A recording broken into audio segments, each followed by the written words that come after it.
लोगों को गणेश चतुर्थी की बहुत बहुत शुभकामनाएं। सब लोगों को ओम उत्तरकुंड महाकाय सूर्यकोटि समप्रभ निर्विघ्न करुण देव सर्व कार्यासु सर्वदा। ओम श्री गणेशाय नमः। ओम श्री गणेशाय नमः। माननीय सतीश जी भाई साहब, अलका जी, आप लोगों को शुरू में ही निवेदन कर दूं, और इस पूरी खेतड़ी उपखंड की जितने भी ये लोग हैं, टेंट की क्षमता कम पड़ी है, बाहर भी लोग खड़े हैं, मैं इस मंच पर और इस परगड़ों की ढाणी की पवित्र भूमि पर खड़ा होकर कहता हूं, ये जो लोग खेतड़ी में आपको सुनने और देखने के लिए इस यात्रा में शामिल हुए हैं, उसमें अगर इंजीनियर धर्मपाल का एक नया पैसा भी लगा हो तो ईमान स्वयं अपने खर्चे से, अपने साधनों से और अपने वाहनों से ये लोग यहाँ पर उपस्थित हुए हैं। इसका मतलब है कि राजस्थान के साथ साथ ये खेतड़ी भी परिवर्तन की ओर चल रही है।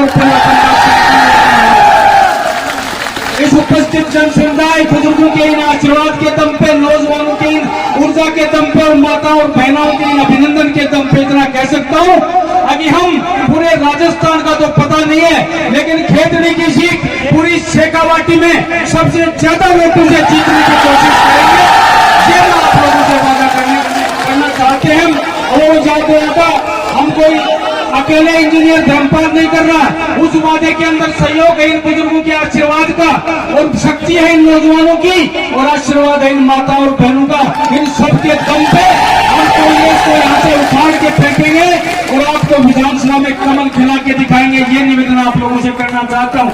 और इस देश को, इस प्रदेश को जो भारतीय जनता पार्टी की जरूरत है, मैं समझता हूँ आप लोगों से कोई छुपी हुई नहीं है। आज देख सकते हो हमारे देश का मान और सम्मान कितना दुनिया में बढ़ा है।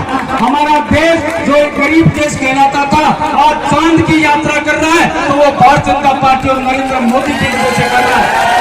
आपसे आग्रह करना चाहता हूँ, ये वही धरती है, ये वही भारत था। 70 साल में दुनिया का कोई भी नुमाइंदा हिंदुस्तान की सरजमी पे पैर रखता था तो इसकी मिट्टी को उठाकर अपने माथे से तिलक लगाता था और अपने आप को धन्य और पवित्र समझता था।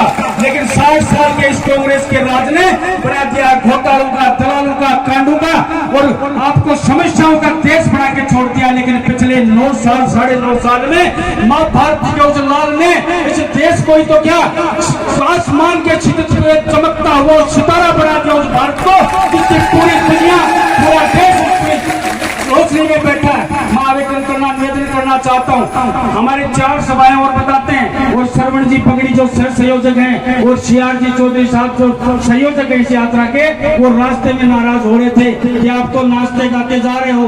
मैंने कहा माताओं बहनों ने तो कलश यात्रा निकाली है, उसका सम्मान करने के लिए जा रहे हैं, थोड़ी देर हुई है, आपसे क्षमा चाहता हूँ संयोजक महोदय और सह प्रभारी महोदय। अब लेकिन इतनी जन भावना का सम्मान करना भी आपका और हमारा फर्ज बनता है। ये लोग 15 दिन से जिस तैयारी के लग रहे हैं, अगर आप उनके लिए 15 मिनट नहीं देते हो तो मैं समझता हूँ सच्चे कार्यकर्ता के पसीने का अपमान है, उस सच्चे नौजवान की ऊर्जा का अपमान है, उस सच्चे बुजुर्ग का आशीर्वाद का अपमान है। इसलिए आग्रह करता हूँ, आप चाहिए शौक से, हम भी आपके साथ चलेंगे, लेकिन हमने आपका समय लिया, थोड़ा कलश यात्रा होगी, बाइक यात्रा होगी, इसकी वजह से ये नौजवान और माताएं बहन इतनी संख्या में आए। आप सबने उनका सबका मान और सम्मान किया। पुनः एक बार खेतड़ी उपखंड की धरती पर इन सब पूरे जन समुदाय की तरफ से आप लोगों का अभिनंदन करता हूँ और स्वागत करना चाहता हूँ। पुनः एक बार आप लोगों से आग्रह करता हूँ, मैंने 15,000 लोगों की सीटिंग करवाई थी कुर्सी से। हम वो संख्या आपको बताने के लिए बता के मैं मेरे नंबर पूरे नहीं कर रहा हूँ। हमने 15,000 लोगों का रिकमेंडेशन यहाँ पे किया था कि बैठ के करवाएंगे।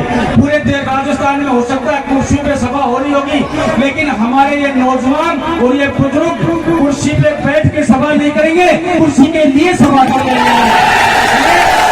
आपसे आग्रह है, आप लोगों ने हमें सुना है, आप लोगों ने आशीर्वाद प्रदान करने के लिए आप लोग आए हो। पूरे एक क्षेत्र के उपखंड